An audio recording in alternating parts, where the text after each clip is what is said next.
Hello there. It is Friday, July 31st. My name is Bev. This is the Bev D Show.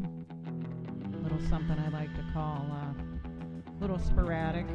Whenever I get an idea or a thought, I come running to my little studio and decide to record. But if you don't know me that well, if you haven't listened to previous episodes, it was ever since I was a little girl, always a dream to be on the radio. And I feel like that commercial, hey, it's me, I'm on the radio. But there's a thing called podcasts now. It's pretty cool. A lot of voices out there. I love listening to them. I love listening to all different kinds of opinions and things like that. So it's just a great medium that has been provided to us, whereas, your basic radio stations and such, it's hard to get on there. It's very low pay for the time that you're doing, and this is quite the great medium for many people who want to get out to the masses and the universe with their voice. So I'm pretty happy about that. I'll keep this brief. It's something that, as a writer, something that just happens, and thoughts come to me, and I rush to my trusty old pencil and paper and don't have to worry about the keys on a keyboard and all that good stuff, and I just start writing thoughts down. And so I want to get right to it. Today's message is, I titled it, Never Get Too Comfortable. I will say never get comfortable. And what does that mean? Sure, we can enjoy, we can relax, we can find our moments in the day. This is a much broader perspective. This has to do with really, if you're interested in building your life, building your career, always just a couple of things that I'd like to highlight. I speak from experience. We find ourselves in situations where we do get comfortable. It does feel good going to the same place of work every day, knowing who you're going to meet, what's going to go on. And while your day may change, and while the elements that come into the day, basically, your responsibilities, you're building your career, and you're pretty excited about that. I currently am of the gainfully unemployed. I had a situation where I'll tell you a little bit about it later, but I just know that as I give recommendations and I speak this way, it's not because I'm telling, it's because I'm living. So it comes from experience, and those ones where you go, dang it, I knew that. And you're scraping yourself up off the floor, and you're like, how did I let that happen to me again? So let me go into a little bit of definition of exactly what I mean by never get comfortable or never get too comfortable. And if you're a person of faith, the Bible speaks of this often. Never get too relying, never get to where you're too safe and where you have too much comfort, because before you know it, they call that the rug can get pulled out from under you and you get knocked down. So here's a few thoughts how to not get too comfortable. Always ask yourself for more. So, what does that look like? What does that even sound like? Well, it's very simple. Never rely on anything, really, but you and your faith, whatever that may be. Human beings by nature will always disappoint you, always, in some form or fashion.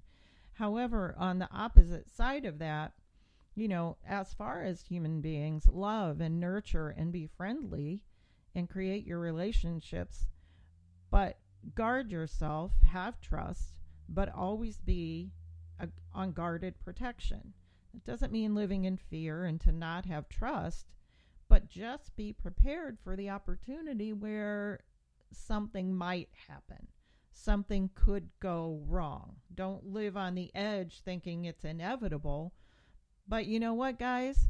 It kind of is inevitable, because things can be really good and happy in your relationship and your career and your home life and everything, and then someone's health gets altered. So and then that throws a wrench into everything, because health, after all, is everything. And so if we can keep that going, and if we can be strong, and we can find a way to at least attempt to stay healthy, then we can battle. It's like putting on a suit of armor, or gearing up if you're a warrior in the army, or the Marines. You don't go out there with just a t-shirt and shorts. You go out there, you put on your equipment, you guard yourself with some weapons in case, because you are at war or you are in a place of defending. You need to have something in your defense arsenal. And so what happens is, we sometimes forget that. We kind of do walk around in a pair of shorts and a t-shirt. We really aren't armed for things that could go wrong, because we are, guess what? We're comfortable. T-shirt and shorts is pretty comfortable, right? The beach, the sand, all that's comfort. That feels good. The sun, the smell of the salty air, the annoying when the sand gets mixed up into your lotion and your suntan oil. But those are all comfortable things because we're in a comfortable place. And that's what happens to us on a daily basis, if you will. I'm sure some of you are in your office and you're going to say, yeah, this is real comfortable. I can't even think of a beach right now because I'm so buried in work. But it looks like this when we go to protect ourselves. So know and commit. Commit to hurt in tears. Know that maybe you're not a crying person, but you sure have, if you have a heart that's beating, you will be hurt. You just will, because you care and you have compassion. But if you prepare, you will know how to deal with it when it does happen. Don't be too hard on yourself for the things you had no control over. If you have a job, a career path, and you're giving your all, the things that you have and you earned from that, money, house, car, know that if you work for someone, a corporate company or whatever, it can all go away through no fault of your own. So we say, then you look at the ones that don't work for corporate America, and they say, you know what, I'm done. I'm going to start a business on my own. I'm a really good chef. I love to bake. I'm going to open up a restaurant. I'm going to take everything I got, my credit cards, my life savings, and I'm going to build me a cute little restaurant right down on Main Street. And then right around the corner was a virus that hit us that was so strong, so unexpected, that you find yourself, no one can come to your restaurant, no one can order their cakes, no one can have events. It's this ridiculous ripple effect. Weddings are altered, baby showers, confirmations. You can't even go to church to celebrate the birth of your baby, or a funeral to celebrate that someone's moving on to the Lord. Who ever in their mind would have ever expected that? So now, here I am, bakery on Main Street. I got to close. Now I've got all my investments, all my everything put into that bakery, and I don't have a job. Because you believed in the American dream, but that wasn't through a fault of your own. You couldn't control that. Nobody knew about this virus. No one. Businesses have had to change. They've had to redo and rethink and reinvent the wheel. Literally, I know it's a phrase. I know it's a catchy phrase, but literally reinvent the wheel. Are we going to be a circle? Are we going to have a square peg with a round hole and all that kind of stuff? This just now happened in a fleeting moment. Like a switch was flipped in March. And we had to do what we had to do. And that is how what has come to be my permanent unemployment. My company had to reinvent, well, not mine.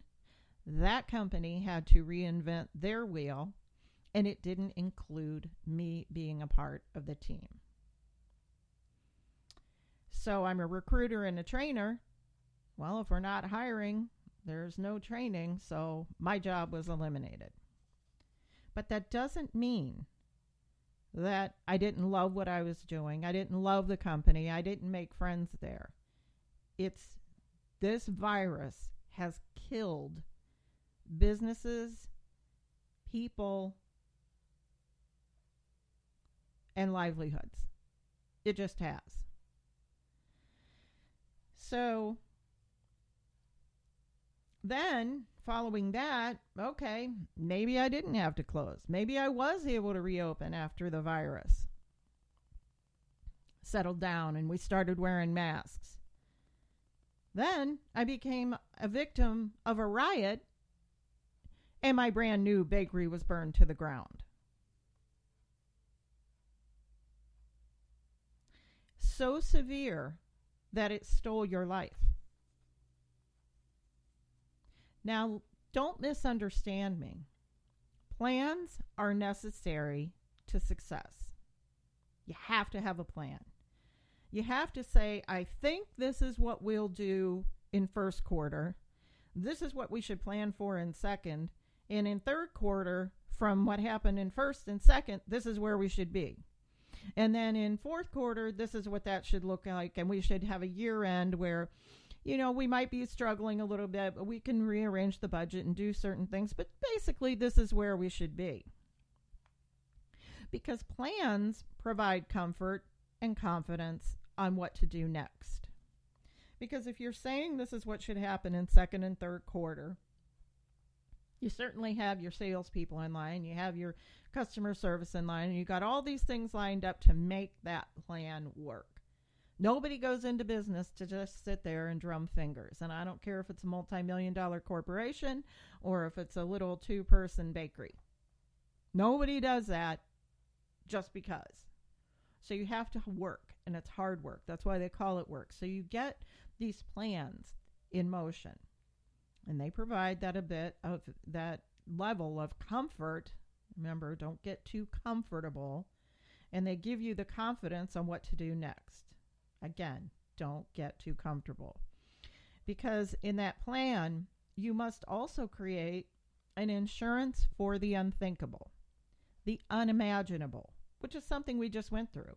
Now, does your plan say in January of 2020, hey, we got a plan for a virus, and we got a plan for riots. We got a plan for people to be burning our business down. It might not have been worded exactly like that, but you have to plan for the unthinkable. What is next if this happens? I mean, after all, that's why we have insurance, right? We don't want to get in a car wreck. We don't want our house to burn down. We have health insurance. We don't want to get cancer. We don't want to have a heart attack, but we are preparing in case that happens. Life insurance. We don't want to die, but if I do die, this is what I want to have for my family so that they can take care of things and feel this should be the last thing they should have to worry about, right? My burial, my cremation, whatever your plans are. That's why we do that. Car wrecks, fires, death, health. Those are the unimaginable, the unthinkable, but we sure spend a lot of money on insurance, right? In case it happens. So we're taking care of the what if. With our careers, if you're anything like me, I get sucked in. I fall in love with my job hard, like a brand new, lovely, sexy, beautiful relationship.